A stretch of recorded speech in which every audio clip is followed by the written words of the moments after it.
Welcome back to the Seaboard Central, everyone, in the October 2025 layout update. There's a lot that's been happening this past month, so let's get started with the show. First up are some incredible cars from Tangent. These are the 4750 covered hoppers, and they're one of my favorites. And I ordered a few of these, and I wanted to weather them up similar to what I found of the prototype pictures online, and I really like how this one turned out. In addition to the INTX car, here's one for BNSF. It was rather clean. I just added a little grime to it. You can see it's coupled to another one in the original Burlington Northern scheme I did earlier. These are beautifully done cars with a lot of detail. The other side of the Foster Farms INTX car.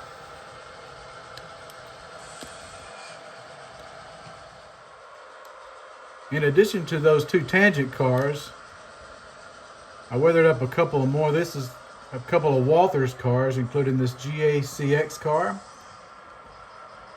and also this OVT car, which I lettered for KRLX, and that stands for K-Rail Leasing.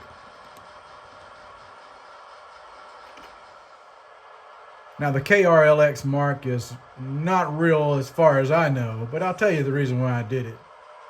OVT stands for Ohio Valley Terminal, and that's a freelance railroad owned by my friend Cody that owns K-Rail Weathering, and he's weathered a number of my cars, and so I thought I'd come up with this KRLX reporting mark. That way this car can be loaded out at my National Cement Company. Now, while L83 is shoving this inbound cut into ADM, I'll show you another car that was picked up. It's another Tangent 4750. This one is a former BNSF car, and it's now leased. Has a reporting mark of GACX, which is a leasing company.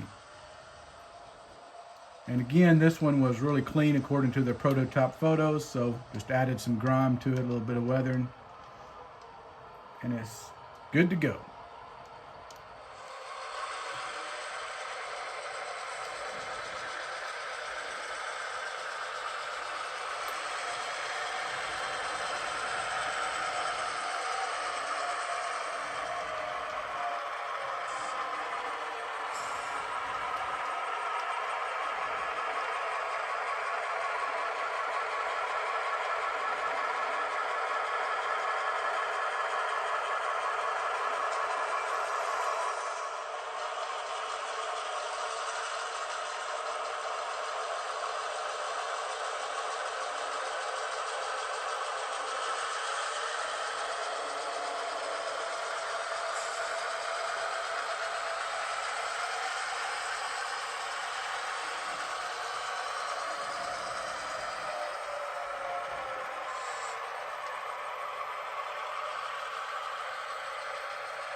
There's nothing else like running a good set of good sounding locomotives.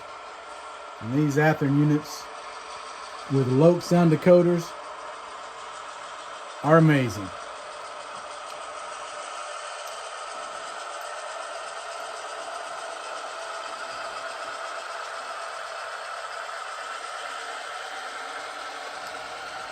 One last shot of our car leaving the property. We'll move on to other things. Now, besides weathering cars, which I always find is a relaxing break from time to time, as I've been working on my Goodyear Tire and Rubber plant, and I've kit bashed this facility from a couple of different Walthers kits, and I'll show you what I used. So the main part of the structure is from their tire plant. I just kit bashed parts of the building from it.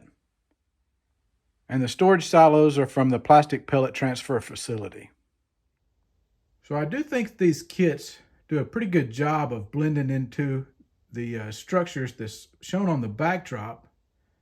And if you look at that particular structure there, it looks like the lights are on in the building, and it gives it the glass a bluish look. So that's what I did here. There's no lights on in the building. I just basically airbrushed the back side of the building's glass with this Vallejo Model Air French blue. And it did, if you look at it closely, it did give that illusion that it looks like the lights are on inside the building, which I thought was really cool. Now, as you can see here, I actually wrapped that building around and it goes into the backdrop. And I thought that was a good way to show more depth to the building.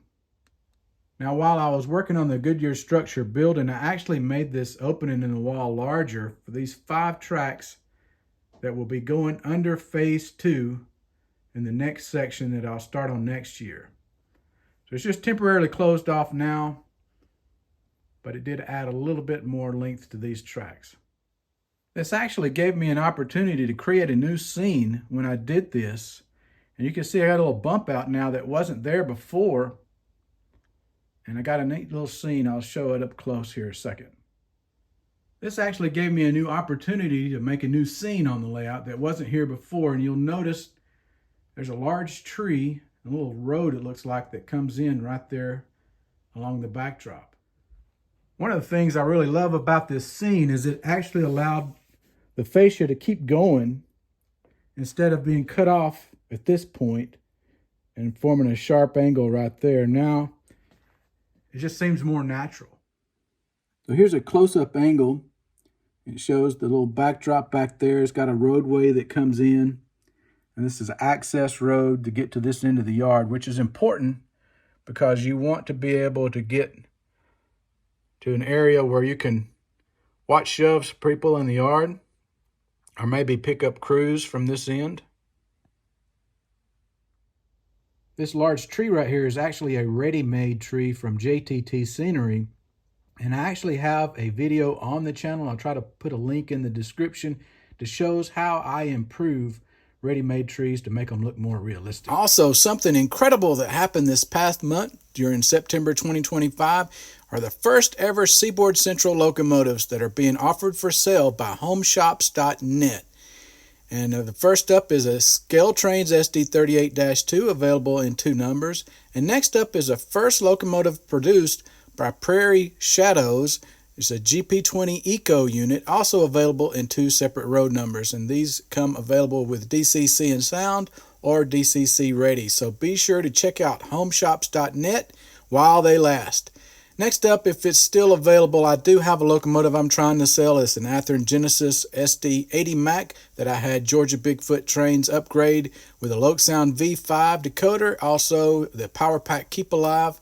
And here is a short video on what it sounds like.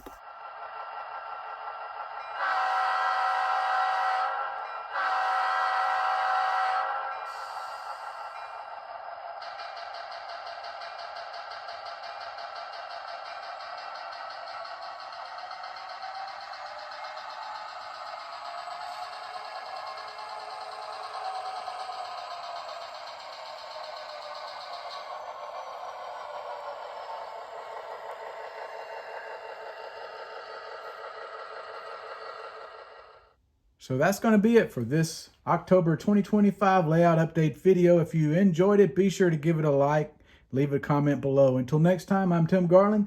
Thanks for watching the Seaboard Central, and happy model railroading, everyone.